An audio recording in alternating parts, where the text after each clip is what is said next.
Assalamualaikum warahmatullahi wabarakatuh. Alhamdulillahi wa kafa. Wassalatu wassalamu ala rasulillah wa ala alihi wa ashabihi wa man wala. Amma ba'd. Yang pertama-tama dan yang paling utama, marilah kita panjatkan puja dan pujian kurkah dan Allah Subhanahu wa taala, yang dimana Dia telah memberikan kita begitu banyak kenikmatan-kenikmatannya, dan kenikmatan salah satunya adalah kita masih bisa berkumpul di majelis yang mulia ini. Salawat serta salam semoga selalu tercurahkan kepada baginda kita, kepada manusia terbaik yaitu Nabi Muhammad sallallahu alaihi wasallam, kepada keluarganya, sahabatnya, dan kepada umatnya yang senantiasa mengikuti hingga yaumul akhir nanti.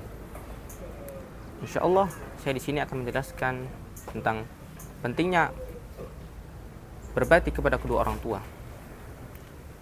An Abi Hurairah radhiyallahu anhu, jaa rajulun ila Rasulillah sallallahu alaihi wasallam faqala, ya Rasulullah, man ahaqqun nas bi husni sahabati? Qala ummak. Qala thumma man? Qala ummak. Qala thumma man? Qala ummak. Qala thumma man? Qala abak. Muttafaqun alaih. Hadis ini menunjukkan betapa pentingnya kita berbakti kepada kedua orang tua kita.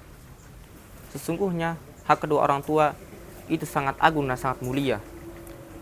Namun berbakti kepada kedua orang tua selalu disandingkan dengan hak Allah Subhanahu wa taala. Allah Subhanahu wa taala berfirman, "Wa'budullaha wa la tusyriku bihi syai'a wa bil walidaini ihsana." Dan sembahlah Allah dan janganlah kamu menyekutukan dengan sesuatu apapun, dan berbuat baiklah dengan ibumu dan bapakmu dengan sebaik-baiknya. Quran surat An-Nisa ayat 36. Asy-Syaikh Sulaiman Ibnu Abdillah pernah berkata, sesungguhnya Allah Subhanahu wa taala telah memerintahkan kepada kita untuk berbakti kepadanya, sebagaimana Allah Subhanahu wa taala telah memerintahkan untuk beribadah kepadanya. Kedua orang tua, merekalah yang telah mengandung kita, yaitu ibu kita, mulai dari melahirkan, mulai dari mengandung sampai mendidik anak.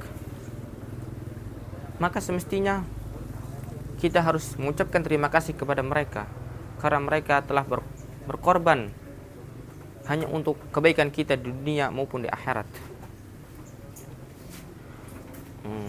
Keutamaan berbakti kepada kedua orang tua itu sangatlah banyak.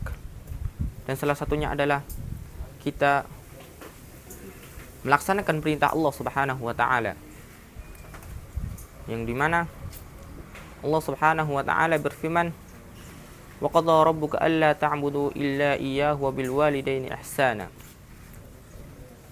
Dan Rabbmu telah memerintahkan supaya kamu berbakti kepada kedua orang tua kita, kepada kedua orang tua dengan sebaik-baiknya. Dan seorang anak yang membaca Al-Quran, maka dia akan memberikan mahkota kepada kedua orang tuanya di akhirat nanti, yang dimana sinar tersebut lebih terang daripada matahari. Dan ahli Al-Quran, dia akan menjadi istimewa di sisi Allah Subhanahu wa taala, karena Rasulullah sallallahu alaihi wasallam bersabda, "Inna lillahi ahlina minan nas." Qalu, "Ya Rasulullah, man hum?"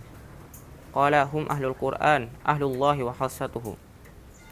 Sungguhnya di antara kalian ada yang menjadi ahli Allah. Kemudian para sahabat bertanya, siapakah mereka? Rasulullah SAW menjawab, mereka adalah ahli Al-Quran, ahli Allah, dan akan diistimewakan di sisinya. Saudaraku seiman, hadis ini menunjukkan betapa besarnya kedudukan orang yang menjadi ahli Al-Quran, karena dia akan diistimewakan di sisi Allah Subhanahu wa ta'ala. Mungkin segini saja yang bisa saya sampaikan. Kurang lebihnya mohon maaf. Jika ada salah-salah kata, maka itu datangnya dari saya dan dari syaitan. Dan jika ada kebenaran, maka tentu itu datangnya dari Allah Subhanahu wa ta'ala.